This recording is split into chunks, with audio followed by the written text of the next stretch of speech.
Salut à tous et bienvenue sur Automoto pour nos petites vidéos de présentation de la saison 2022 de Formule 1. Avec moi en studio, nos deux experts de la discipline Rennes. À ma droite, Brian McCool, salut Brian. Salut Andy, salut Richard, salut à tous. À ma gauche, Richard Burgan, salut Richard. Salut Andy, salut Brian et salut à vous, fans de F1. Cette semaine, on passe en revue les principaux acteurs de cette campagne à venir. Notre client du jour porte les espoirs de la Scuderia Ferrari. Son nom, Charles-Marc Hervé Perceval Leclerc. Donc on l'a dit, il roule pour Ferrari, il est monégasque, il a 24 ans à son compteur. 81 Grands Prix, 2 victoires et 13 podiums en Formule 1. Alors moi, mon sentiment, c'est que j'ai l'impression qu'on serait en 2019. On serait tous très convaincus du fait que Charles Leclerc, c'est la F1 de demain, c'est un futur champion du monde, etc. Et depuis, on a un peu moins cette impression. Qu'est-ce qui s'est passé entre-temps, mon cher Brian ? Ça a beaucoup stagné. Après, les performances de la Scuderia, ils sont aussi pour quelque chose. Maintenant, lui n'a pas réellement pu progresser de ce fait. Je pense qu'on sait qu'il est rapide, qu'il peut être régulier, ce qu'il peut donner en termes de talent pur et de vitesse pure. Maintenant, je pense que c'est la voiture qui lui manque, surtout. Donc cette année, si la voiture marche, on croise les doigts, on pourra voir justement ce qu'il vaut vraiment, donc pour se battre pour un championnat, donc pour la couronne mondiale. Richard. Oui, on sent que Charles Leclerc a peut-être un peu de mal à endosser ce statut de pilote numéro 1 qui semblait lui revenir après le départ de Sébastien Vettel, qui avait beaucoup plus d'expérience. Ça lui a permis, lui, jeune pilote qu'il est, d'apprendre à ses côtés. Et c'est vrai que les observateurs ont peut-être sous-estimé le niveau de Carlos Sainz en disant de Charles Leclerc que c'était un champion du monde en devenir, alors qu'on a quasiment jamais ou rarement utilisé ce qualificatif pour Carlos Sainz. Il faut dire, pour rebondir sur ce que vous disiez, effectivement que Leclerc, au cours des 4 années précédentes, avait quand même impressionné tout le monde, que ce soit en GP3 puis en Formule 2 l'année suivante, c'était en 2017 où il est titré donc coup sur coup dans ces deux disciplines. Une fameuse course à Bahreïn où il remonte tout le monde depuis la fin de peloton, qui est un des moments mythiques de la Formule 2. Il est performant, flamboyant. C'est le cas aussi à ses débuts en F1 finalement chez l'écurie Sauber, devenu Alfa Romeo. Ce qui lui vaut sa place chez Ferrari début 2019. Là, voilà, double vainqueur en milieu d'année. Et puis, on a le sentiment que quand Ferrari a soudainement perdu cette fameuse puissance moteur au niveau de la réévaluation, voilà, ils avaient peut-être un peu exagéré en matière de mélange d'huile par rapport à la concurrence. Et la FIA a rendu un rapport, mais sans que ce soit très transparent. Bon, finalement... La transparence et la FIA. Voilà, alors, vous avez 2 heures. Finalement, Leclerc, d'un coup, est passé de ce statut de futur champion du monde à quasiment à un niveau égal de Verstappen à celui de pilote un petit peu relégué dans l'ombre la saison dernière par Carlos Sainz. Il faut dire que c'est quand même surprenant de voir que Sainz puisse, lors de sa première année chez Ferrari, c'est jamais évident pour un pilote de prendre ses marques en arrivant, en découvrant la méthode de travail, les techniciens et les ingénieurs, chose que maîtrisait Leclerc, et bien de voir qu'en statistique pure, Leclerc a été dominé par Sainz, mais aussi finalement sur l'ensemble de la dynamique de l'année. Et d'ailleurs, le dernier Grand Prix à Abu Dhabi est révélateur. Sainz termine sur le podium. Bon, c'est passé assez inaperçu parce que tout le monde était focalisé sur Verstappen qui dépassait Hamilton, mais derrière eux, pour le titre mondial, se trouvait Sainz, donc qui emmenait le peloton des autres, entre guillemets.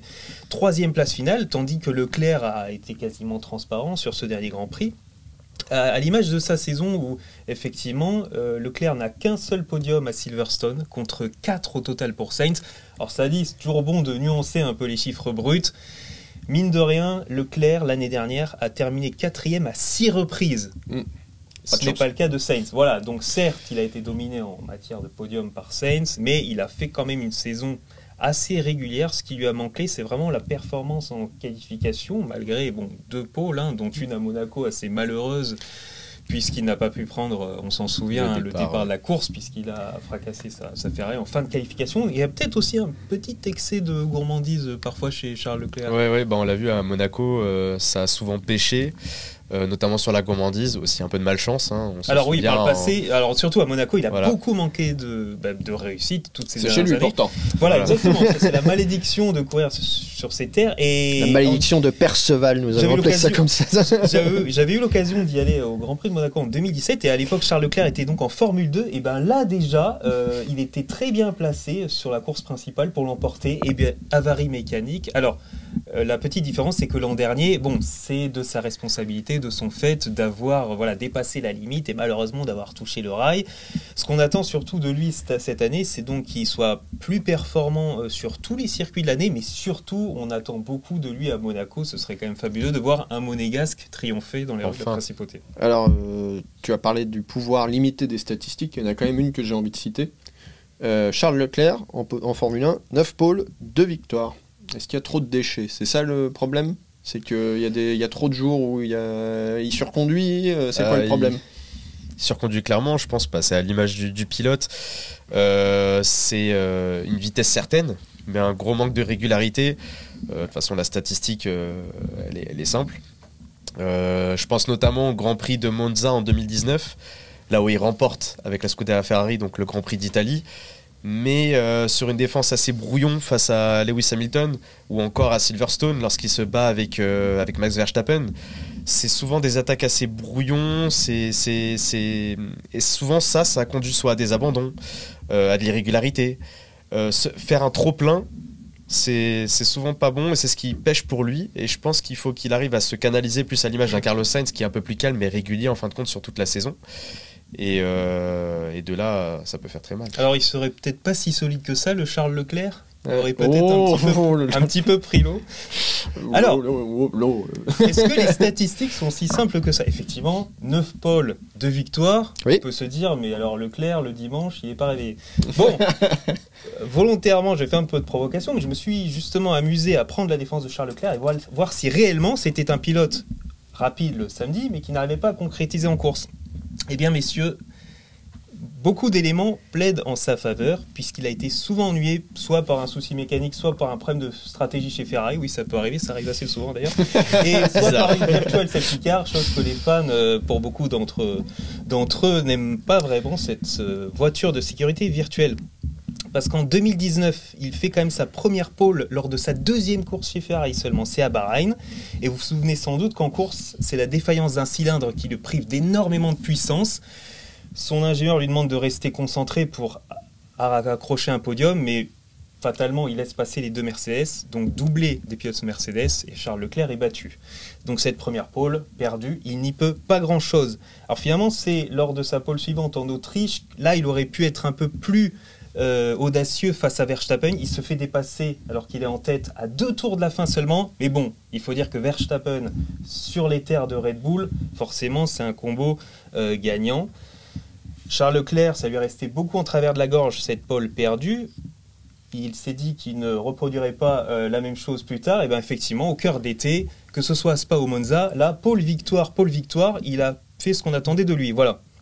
Ensuite, autre pole perdu, c'est dans la foulée en Russie, mais cette fois c'est la virtual safety car qui de manière assez inattendue offre un doublé à Mercedes, alors que là pour le coup Mercedes t'as détaillé toutes les poles, hein. Absolument, je me suis pas amusé. Très bien. Pour prendre la défense de ce cher Charles Leclerc qui est monégasque, mais qui pour nous francophones évidemment. Maître Richard Burgan, avocat à la cour. Complètement. Avocat au barreau pour...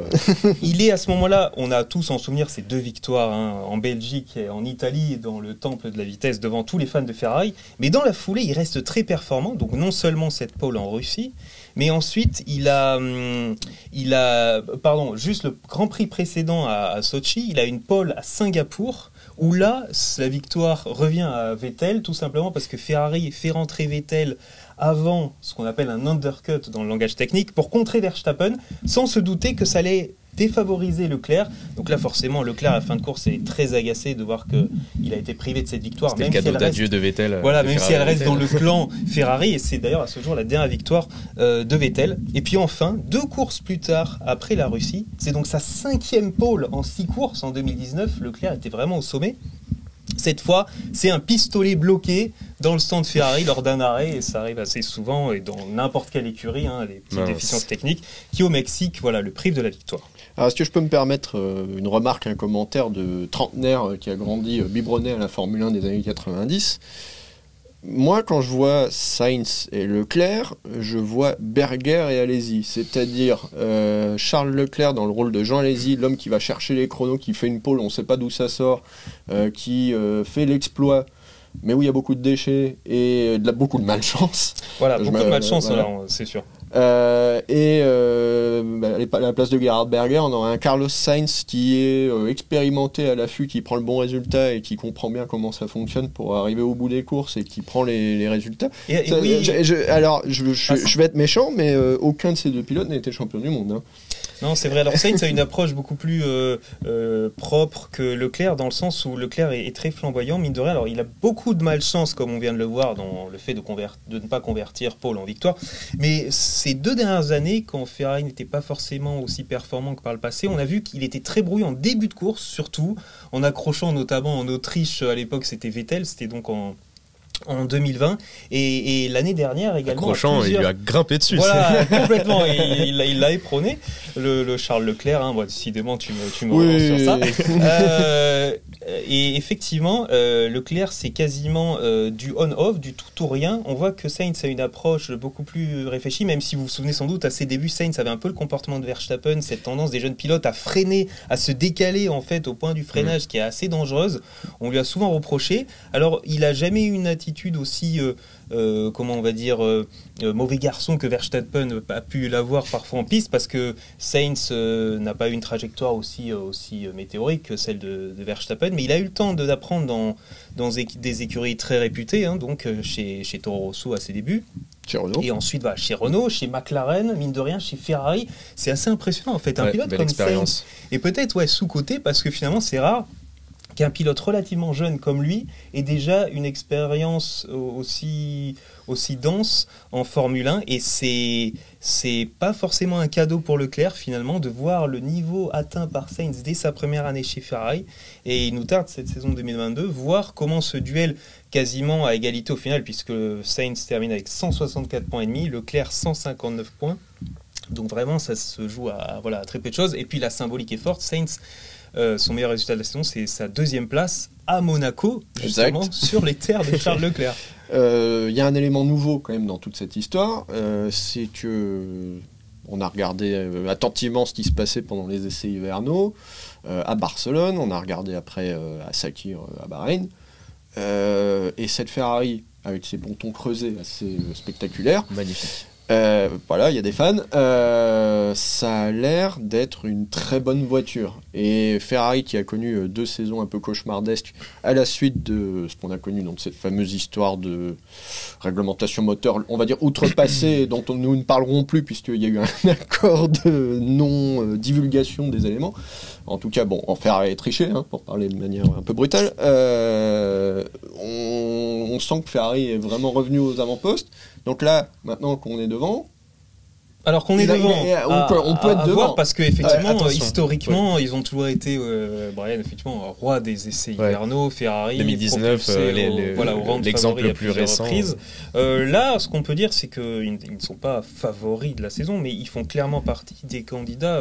Sincèrement, c'est dur de les situer sans doute à peu près au même niveau que Red Bull. Il semble que Mercedes soit peut-être un cran en dessous. Après, selon les circuits, selon les types de pneus montés, c'est toujours assez confus de dresser une hiérarchie parfaite. Mais en tout cas, ce qui peut aider Leclerc, justement, puisqu'on parle du pilote monégasque en F1, c'est de retrouver une monoplace qui soit en mesure de lui permettre de lutter vraiment aux avant-postes, c'est-à-dire ne pas lutter pour la 5e ou la 6e place, parce qu'on a vu qu'il pouvait s'impatienter et s'agacer dans le peloton, comme Vettel, d'ailleurs vous vous souvenez sans doute de Vettel à ses grandeurs chez Red Bull, quand il faisait la course en tête ou qu'il était dans les 2-3 premiers, voilà. Il était très très très solide, et on a vu qu'il avait un manque après de vécu dans le peloton, et que c'était pas la même histoire pour dépasser vraiment encore de peloton. C'est ce qui arrive à Charles Leclerc. Rebondir sur la Ferrari pour information, lorsqu'on se plonge un peu dans la télémétrie, etc. C'est la voiture la plus facile à piloter, ça il y a aucun doute là-dessus, c'est visuel, c'est flagrant. Maintenant, en termes de vitesse pure, On attend, on n'a pas toutes les données, on attend de voir donc, ce week-end pour le premier Grand Prix. Mais encore cette interrogation sur la Ferrari. Maintenant, il n'y a pas de doute sur Leclerc. Est-ce qu'il va pouvoir aller chercher ces dixièmes supplémentaires? Ça, il n'y a pas de doute.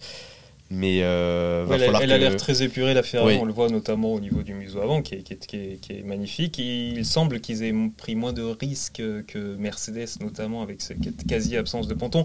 Ou Red Bull, oui, dont les pontons commencent en fait très tôt, sont très marqués. Ferrari, c'est un concept assez neutre qui finalement leur réussit. Il faut voir s'ils arriveront à tenir cette cadence toute l'année. La simplicité qui fait l'efficacité. C'est bien de retrouver Leclerc, donc pilote francophone, aux avant-postes pour cette saison. Donc si je me résume, une saison réussie pour Leclerc, c'est retrouver les avant-postes et prouver qu'on peut tenir sur la distance. Voilà, la régularité avant tout. Et retrouver la victoire, mine de rien, pour un très jeune pilote, 2 saisons déjà sans victoire, c'est très long. Eh ben, on se dit bons amis. Absolument. Voilà, si vous avez aimé ou détesté ce qu'on a dit sur Charles Leclerc, vous pouvez nous le dire dans les commentaires là en dessous. N'hésitez pas à vous abonner à notre chaîne YouTube et on se retrouve très très vite sur automoto.com. Ciao. Salut.